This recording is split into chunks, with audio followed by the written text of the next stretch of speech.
The Triumph of Neptune and Amphitrite, or A Birth of Venus, by Nicolas Poussin, painted in 1635 or 1636, is a painting housed in Philadelphia in the Philadelphia Museum of Art.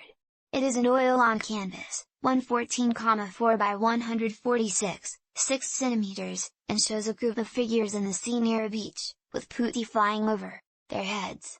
This mythological scene clearly depicts Poseidon, or Neptune to the Romans, bearded and muscular, with 3 horses and a trident, to the left. But it is not clear whether the central female figure, sitting on a showboat, is intended as Venus, Poseidon's wife Amphitrite, or Galatea. It seems that the oldest recorded title is Il Trionfo di Nettuno by Giovanni Pietro Belleri, d. 1698.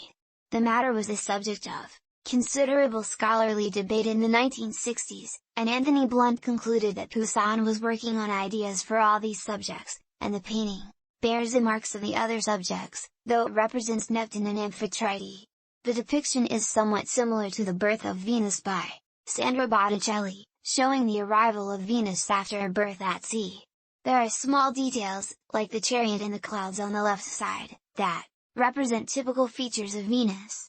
Raphael's Triumph of Galatea, from which the photo below the central female was directly copied, also seems to have influenced the composition. Poussin would certainly have known the Raphael from prints, and probably saw the original, which was in the Villa Farnesina in a suburb of Rome.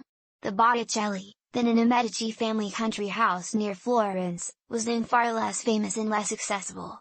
The painting was painted for Cardinal Richelieu, and later belonged to Catherine the Great of Russia, and was in the Hermitage Museum in St. Petersburg, until sold by the Russian government in 1930,